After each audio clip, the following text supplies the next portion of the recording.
एक कौवे के तीन प्रश्न। एक, संसार में पुरुष अधिक है या स्त्रियां? दो, संसार में मुर्दा अधिक है या जीवित? तीन, संसार में मूर्ख अधिक है या बुद्धिमान? एक कौवे के तीन प्रश्न। पहला प्रश्न, इस संसार में स्त्रियां अधिक हैं या पुरुष? दूसरा प्रश्न, इस संसार में मनुष्य जन्म अधिक लेते हैं या मरते हैं? तीसरा प्रश्न, इस संसार में मूर्ख अधिक है या बुद्धिमान? बहुत समय पहले की बात है। विदर्भ देश में एक राजा राज करता था। उस राजा का नाम सत्यजीत था। उसकी रानी बहुत ही सुंदर थी।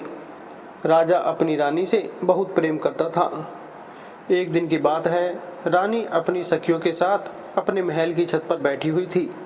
तभी अचानक आकाश में उड़ते हुए किसी पक्षी ने रानी के सिर पर बीट कर दी।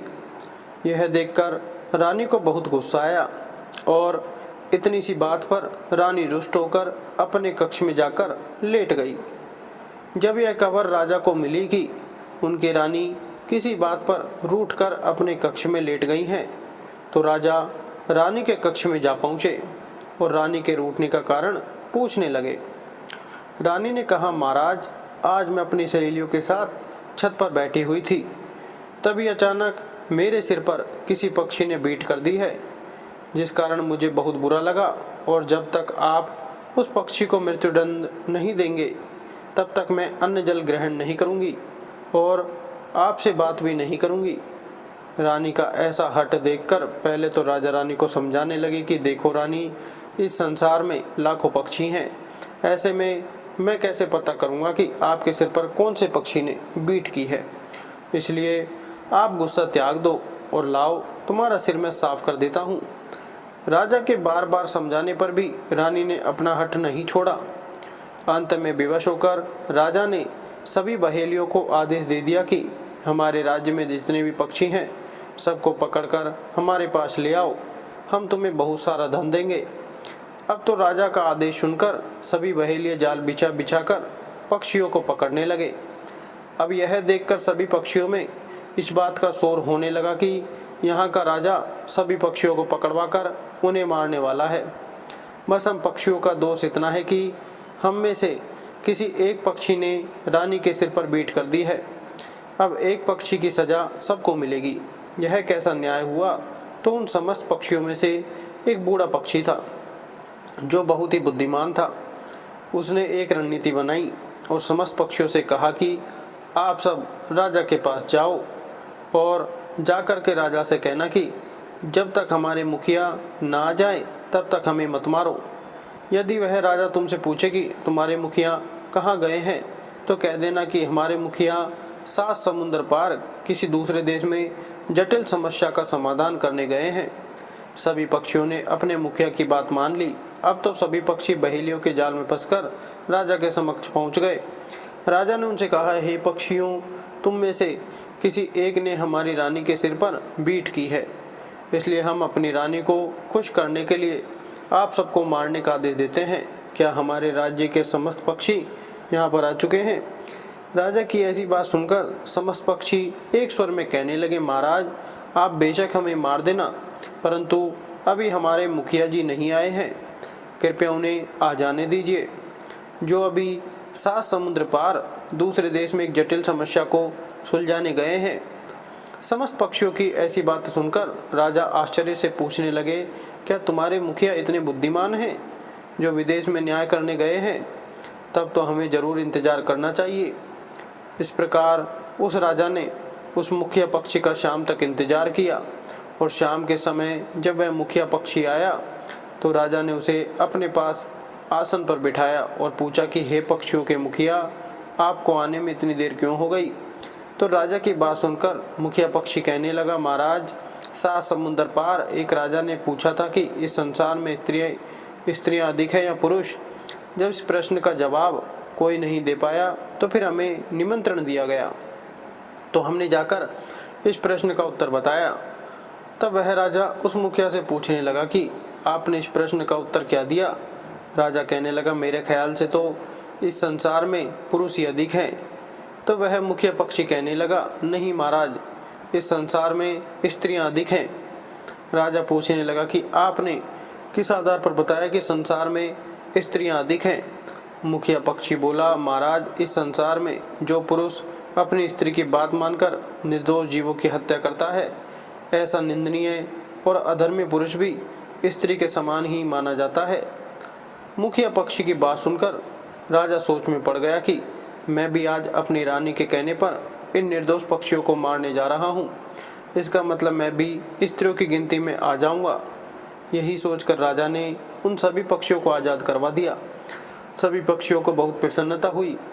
उधर जब रानी को पता चला कि महाराज ने उन सभी पक्षियों को पकड़वाकर मारने की बजाय उन सभी को छोड़ दिया है, तो रानी ने अन्न जल को त्याग दिया और राजा से कहा कि महाराज, जब तक आप उन पक्षियों को प्राण दंड नहीं देंगे तब तक मैं अन्न जल ग्रहण नहीं करूंगी।